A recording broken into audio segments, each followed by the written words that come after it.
엄마를 만나러 가는 길, 그저 사랑만 하고 오면 되지. 저희 친정어머니는 크리스찬이 아니십니다. 20살에 종갓집에 시집을 오고 나서 그 집의 규범대로 매달 한 번 있을 정도로 많은 제사를 치러내며 종갓집 맏며느리의 역할을 감당해야 했습니다. 책임감이 강하고 부지런하고 솜씨 좋은 엄마는 제 기억으론 속이 어떻든 큰 불평 쏟아내지 않으시고 감당해 오셨습니다.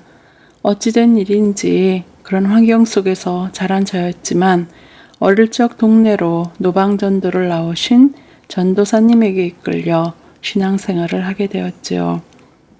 이런 저에게 엄마는 교회 다니지 말란 소리를 하지 않으셨고 너의 신앙은 너의 것이니 잘 지켜라 라는 엄마와는 전혀 맞지 않는 말을 하셨습니다.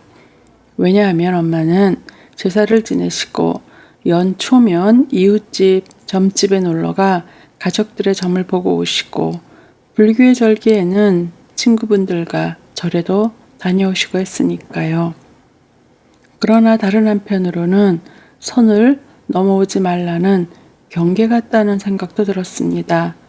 제가 하나님의 손에서 성장하면서 가족 구원에 대한 갈망은 있지만 이러지도 저러지도 못하고 있는 저를 볼 때 참 스스로 불편하고 힘들었습니다. 더욱이 결혼을 하고 미국에 와서 살면서 엄마와도 형제들과의 관계도 이젠 정서적으로는 물론 지리적으로도 멀어지고 말았습니다.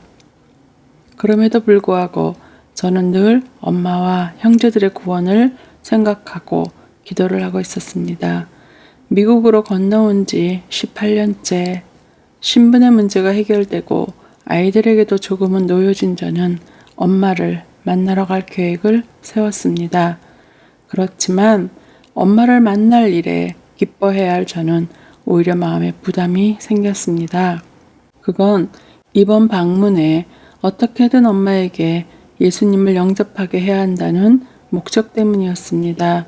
언제쯤 하나님에 대해 또 교회에 대해 말을 꺼내는 것이 좋을까? 어떤 방법으로 이야기를 시작할까?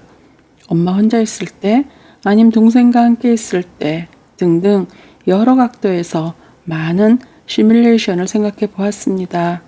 생각이 많아지자 마음의 부담이 심해진 저는 기도원으로 향했습니다.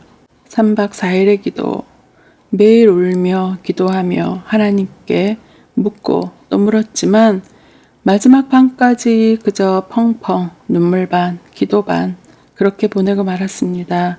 하나님께선 아무 대답을 안 하셨고 빈손으로 내려가야 하는 저는 실망만이 가득한 마지막 아침을 마주했습니다. 마지막 아침, 새벽 기도를 위해 무건으로 묵상하는 시간이었습니다. 이렇게 내려갈 수는 없어요 하는 심정으로 매달리는 저에게 하나님은 그제서야 답을 주셨고 그 답은 아주 단순하고 명쾌했습니다. 그저 사랑만 하고 오면 되지. 너무 단순해서 잠시 머리가 멍할 정도였습니다. 그러나 이렇게 날아갈 것 같은 명답이 어디 있을까요? 뒤통수를 세게 한 대 맞은 느낌이랄까? 저는 제가 어떻게든 엄마를, 가족들을 전도해야 한다는 부담감에 눌려 오랜만에 가족들과의 만나는 기쁨이 오히려 부담으로 다가왔던 거예요. 그저 사랑만 하고 오면 되지. 이 말씀엔 정말 많은 단어들이 녹아져 있는 것 같았습니다. 제가 걱정했고 부담스럽게 여겨졌던 모든 것들을 드디어 하나님께 맡기고 전 그냥 사랑만 하고 오면 되는 것이었으니까요. 이렇게 쉬운 일이 어디 있을까요? 내 엄마인데요. 이제야 엄마에게 필요한 게 뭘까? 뭘 좋아하시지 하며 선물을 준비할 수 있었고 가뿐한 마음을 안고 비행기를 탈 수 있었습니다. 그리고 엄마를 만나 제가 목격한 것은 제가 상상할 수 없었던 하나님의 보살핌이었습니다.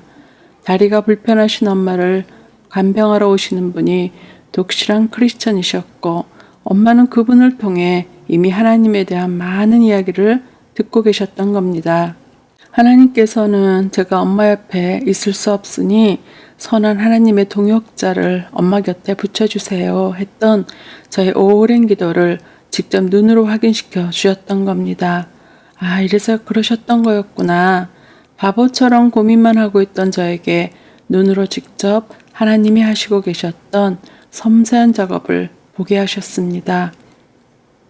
그래서 그저 사랑만 하고 오면 되지, 그 말 뒤에 숨어 있는 하나님의 계획과 또 언제나 신실하셔서 결코 실망시키지 않으시는 하나님의 은혜를 마주대하는 시간이었습니다. 감사합니다, 주님. 이 말 외에는 어떤 말도 생각나지 않았던 벅찬 순간이었습니다. 주님, 감사합니다. 엄마를 만나고 온 후 3년의 세월이 또 흘렀습니다. 그리고 엄마는 얼마 전 조용히 하늘나라로 삶의 거처를 옮기셨습니다.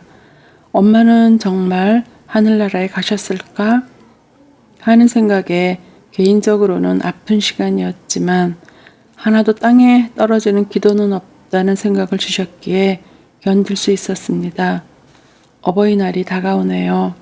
아직 옆에 계셔서 식사하셨어요 하고 인사할 수 있다면, 얼굴 한번 쓸어드릴 수 있다면, 병중에 계시더라도, 그래서 가족 모두가 힘든 시간들을 보내시고 계시더라도 함께 할 수 있으니 아직은 기회가 있다는 거겠지요. 사랑할 기회가 있다는 것, 그것이 정말 부럽습니다.